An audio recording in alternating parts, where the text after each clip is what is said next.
Saat ini, kita nggak asing lagi dengan istilah work from home. That's our daily life now. Semenjak ada COVID-19, aktivitas dan kegiatan kita dialihkan secara online. Pandemi dan COVID-19 telah mengubah banyak hal.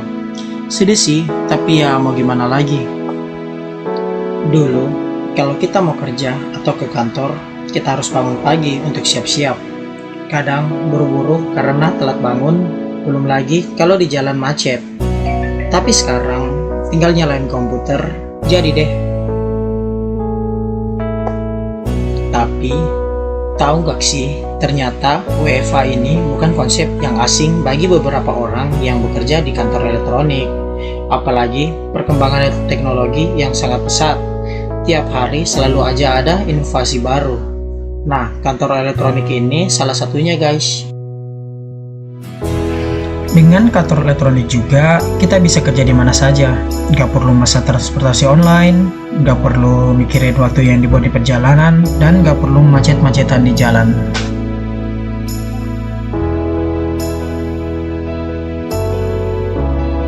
Dengan kantor elektronik, kita nggak harus datang ke kantor, bisa di mana saja.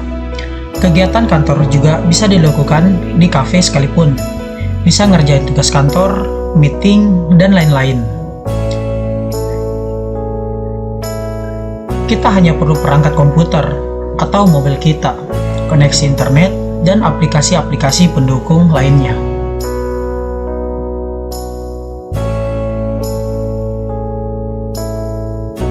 Kantor elektronik hadir menjawab permasalahan kantor konvensional yang butuh banyak anggaran buat sewa gedung atau kantor.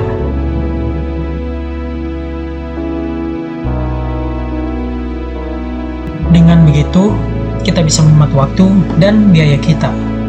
Kita pun tetap bisa mencapai hasil serta tujuan atau goals yang diinginkan.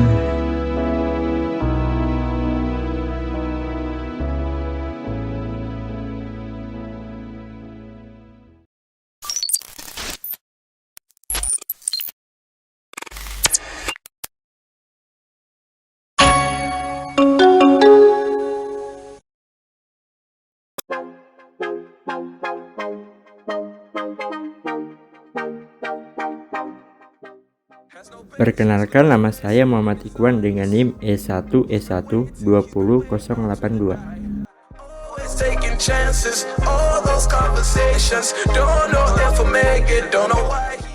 Halo semuanya, nama saya Muhammad Bayu Aidil Atalik Tamrin, NIM S1S1200078.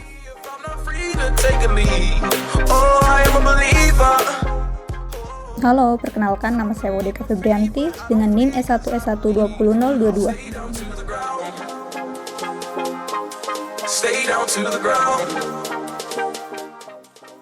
Hai, nama saya Arnita dengan NIM S1S1200060.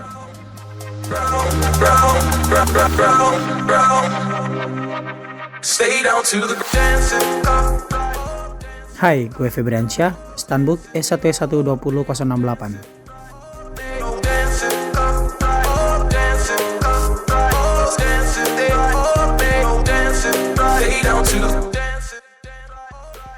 Halo guys, saya Ita Puspita dengan NIM S1S1200072.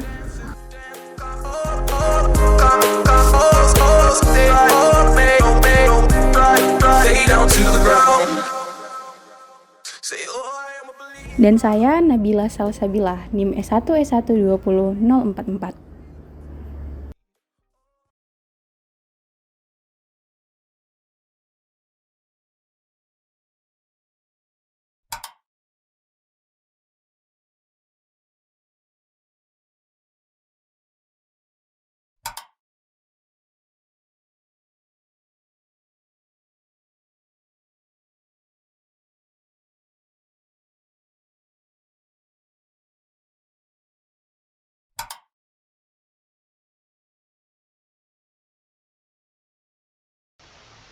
Apakah sudah bisa saya mulai?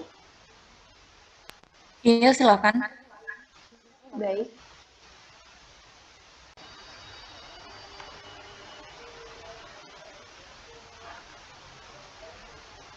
Oke, di sini saya akan menjelaskan tentang definisi atau pengertian dari kantor elektronik. Kantor elektronik atau kantor virtual juga sering disebut sebagai virtual office, merupakan sebuah bentuk aplikasi layanan perkantoran dalam format virtual yang bekerja secara online. Dengan memanfaatkan kantor virtual atau virtual office ini, maka pekerja tidak harus datang ke kantor secara langsung, tetapi bisa bekerja melalui layanan virtual secara online. Di sini dijelaskan lebih lanjut bahwa virtual office adalah sebuah ruang kerja yang berlokasi di dunia internet atau online tadi, di mana seorang individu dapat menyelesaikan tugas-tugas yang diperlukan untuk melaksanakan bisnis profesional atau pribadi, dalam hal ini pekerjaan kantor mereka, tanpa harus memiliki sebuah lokasi usaha secara fisik. Dalam hal ini, perusahaan yang memanfaatkan virtual office, maka biasanya mereka hanya mempunyai satu kantor fisik saja, yaitu sebagai kantor pusat. Sedangkan kantor-kantor cabang lainnya itu biasanya bekerja secara online, secara virtual di dunia internet, tanpa memerlukan sebuah kantor secara real atau secara nyata atau secara fisik tadi. Virtual office ini bekerja dengan jalan membangun link-link yang memungkinkan pekerja saling berkomunikasi walaupun mereka tidak di dalam suatu tempat yang sama. Nah, link-link ini biasanya saling berhubungan dan memanfaatkan sistem komunikasi elektronik. Contohnya saja seperti Zoom meeting sekarang. Mereka bisa berdiskusi dan membahas tentang pekerjaan mereka di virtual melalui Zoom meeting seperti ini. Mungkin itu saja dari saya. Baik Nabila, bisa tidak kamu jelaskan lebih lanjut mengenai kantor elektronik ini? Tentu saja. Penjelasan lebih lanjut tentang kantor elektronik akan dijelaskan oleh teman-teman saya. Kantor elektronik memiliki 4 karakteristik. Yang pertama yaitu melintasi batas, di mana di dunia bisnis yang bersifat mudah berubah-ubah yang membuat para pelaku bisnis harus memutar otak agar produktivitas usaha yang dijalankan dapat berjalan secara efektif dan juga efisien. Dengan kata lain, pelaku harus lebih fleksibel lagi dalam melakukan kegiatan produktivitas mereka. Kemudian yang kedua yaitu berbagi sumber daya. Karena sifatnya yang fleksibel, membuat pelaku bisnis kantor elektronik ini bisa memiliki banyak sumber daya dan akan menguntungkan ketiga belah pihak. Produk yang ditawarkan pun dapat dinikmati oleh publik secara online tanpa terikat dengan bentuk fisik dari barang yang diperdagangkan ataupun jasa yang ditawarkan.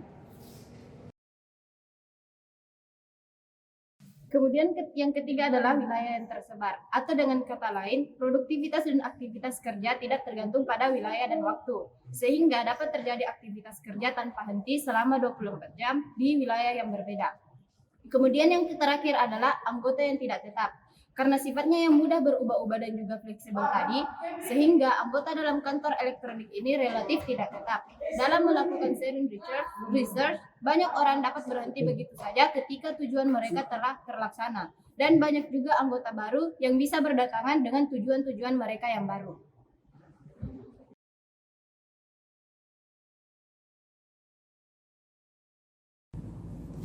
Kemudian berikutnya, komponen-komponen yang terdapat dalam kantor elektronik. Dalam kantor elektronik ini terdapat 5 komponen. Yang pertama, Virtual Knowledge Worker. Ini merupakan seseorang yang memiliki tingkat keberhasilan yang tinggi dalam beradaptasi dan berkreasi dalam menciptakan inovasi baru. Dalam Virtual Knowledge Worker ini dia memiliki berbagai keterampilan, mulai dari penguasaan aplikasi, teknologi informasi, dan memiliki pengetahuan yang tinggi serta terdidik. Kemudian berikutnya, Virtual Teamwork. Virtual Teamwork ini terdiri atas individu-individu yang mampu bekerja sama secara efektif, saling membangun gagasan bersama, dan mampu bertindak sesuai tujuan bersama melalui sistem syaraf digital. Tiap personil dalam Virtual Teamwork harus dapat bekerja sama, mengendalikan ego, dan menyatukan dengan misi serta misi tim. Kemudian Integrated Complex Network Intelligence. Integrated Complex Network Intelligence merupakan cara berpikir menyeluruh dalam menilai sesuatu yang akan menghasilkan pemandangan terhadap sesuatu menjadi efektif. Dibutuhkannya keterampilan yang tinggi dalam berintegrasi dalam satu hubungan yang kompleks dan bekerja sama dalam jaringan kerja cerdas. Setiap organisasi saling bergantung untuk mendapatkan suatu integritas, sehingga kemampuan yang tinggi dalam berpikir sistematik dimiliki oleh setiap organisasi. Kemudian, ada kompleks metrik struktur.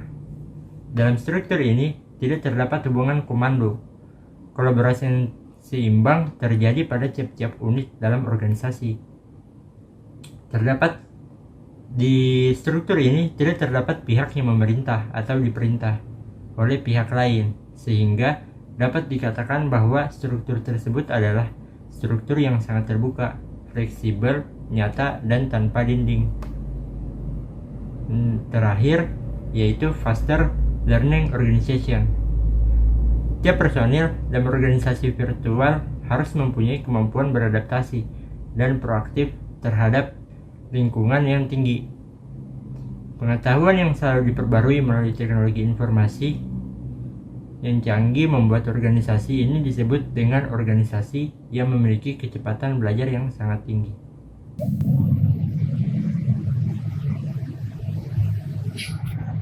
Selanjutnya, aplikasi kantor elektronik. Yang pertama, aplikasi perkantoran, di mana meliputi pengolahan data, pengolahan tabel, pengolahan slide, presentasi. Yang selanjutnya, aplikasi komunikasi, termasuk email, messenger, voice email, address book, dan lain-lain. Selanjutnya, aplikasi kolaborasi, yang dimana berisi aplikasi manajemen proyek, kalender elektronik, forum diskusi, aplikasi konferensi, dan lain-lain.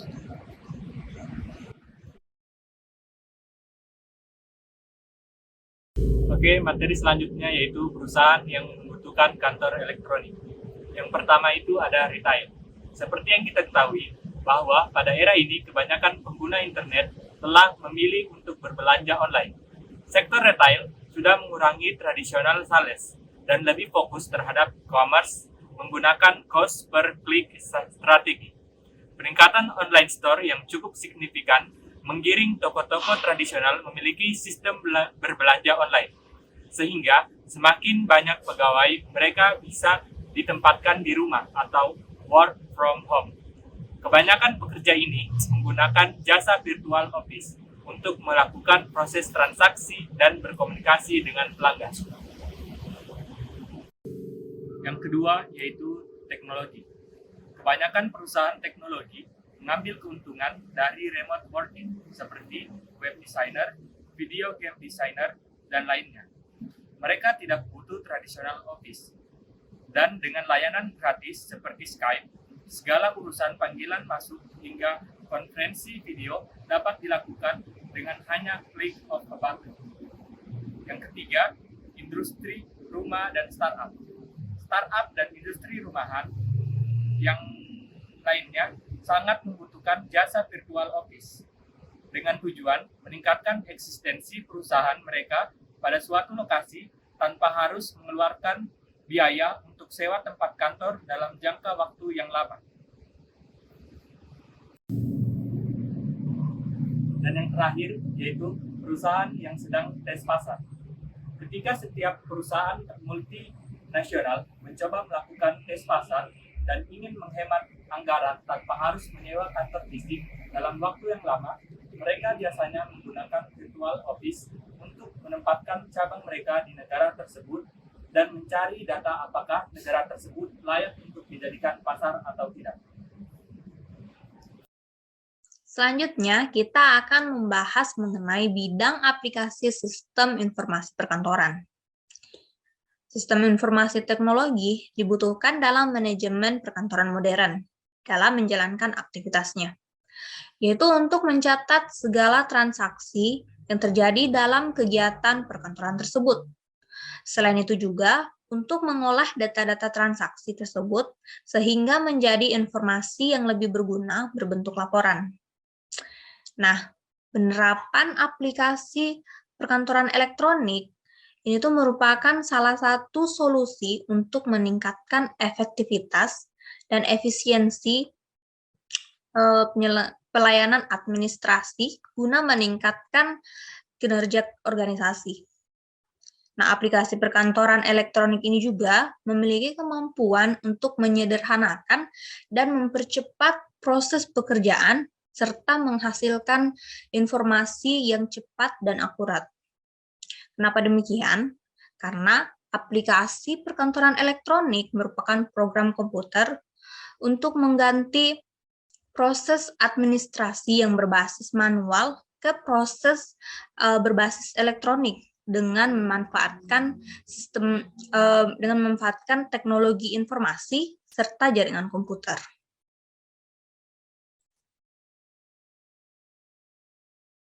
Nah, selanjutnya kita akan membahas mengenai kelebihan kantor elektronik, di mana kelebihan yang pertama adalah mengurangi biaya. Nah, kantor elektronik dapat mengurangi biaya fasilitas dan peralatan. Serta pada kantor elektronik ini tuh terdapat tim virtual tertentu yang memungkinkan pegawai yang bergabung pada tim ini itu tidak usah datang ke perusahaan. Sehingga para pegawai ini tuh dapat menghemat uang perjalanan. Kemudian kelebihan yang kedua adalah tidak ada batas geografis. Kantor elektronik ini tuh memungkinkan perusahaan mendapatkan karyawan yang berbakat tanpa melihat batasan geografis. Kemudian kelebihan yang ketiga adalah fleksibel. Nah, kantor elektronik ini tuh mengurangi penundaan pekerjaan, mudah dan cepat menyesuaikan diri.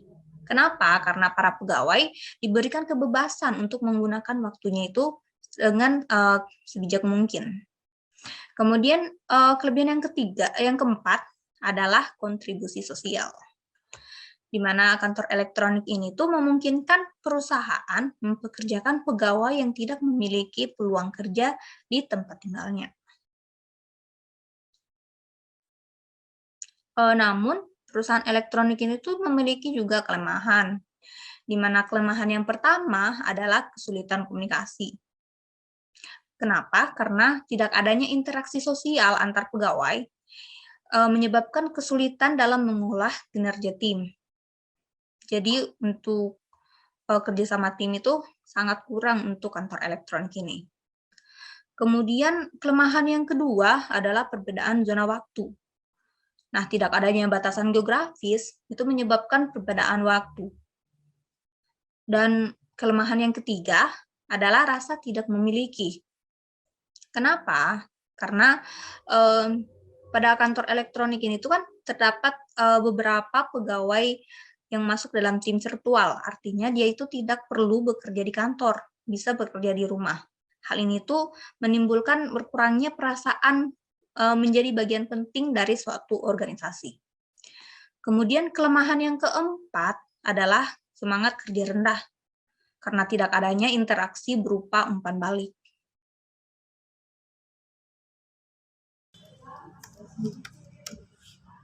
Oke, manfaat kantor elektronik. Yang pertama, efisiensi tempat. Dunia memang semakin mengecil, dan dengan virtual office, Anda akan sangat mudah mencari pegawai, mitra atau pelanggan di tempat manapun tanpa dibatasi oleh lokasi. Oke, selanjutnya efisiensi biaya. Hemat biaya. Untuk membangun sebuah gedung kantor membutuhkan biaya yang banyak. Dengan menyewa gedung untuk perkantoran akan menghemat biaya operasional. Virtual office yang disewakan lebih murah dari sewa kantor secara fisik.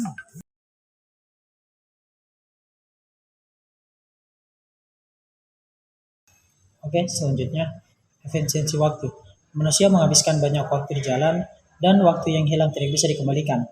Jika karyawan Anda tidak diperlukan untuk datang ke kantor di setiap hari, waktu mereka bisa digunakan untuk meningkatkan kualitas hidup mereka.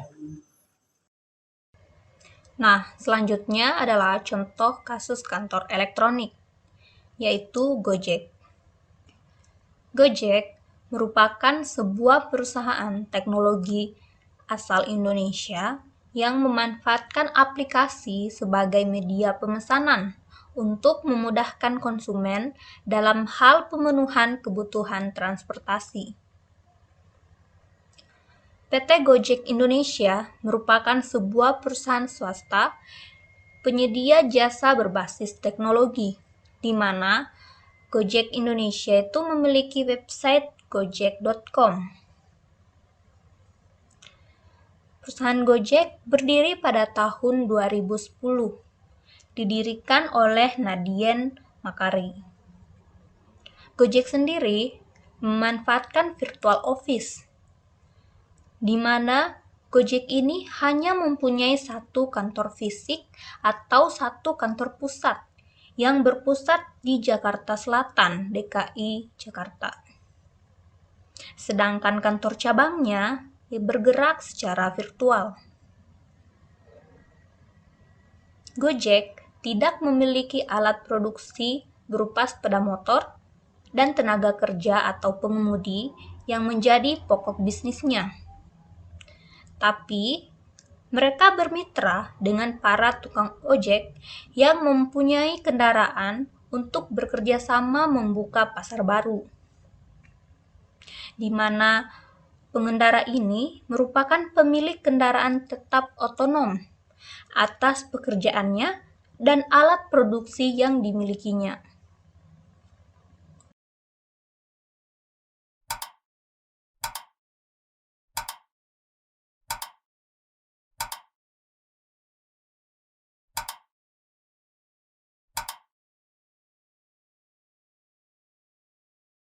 Oke, itulah tadi pemaparan video dari kelompok kami. Let's watch our behind the scene. Check it out.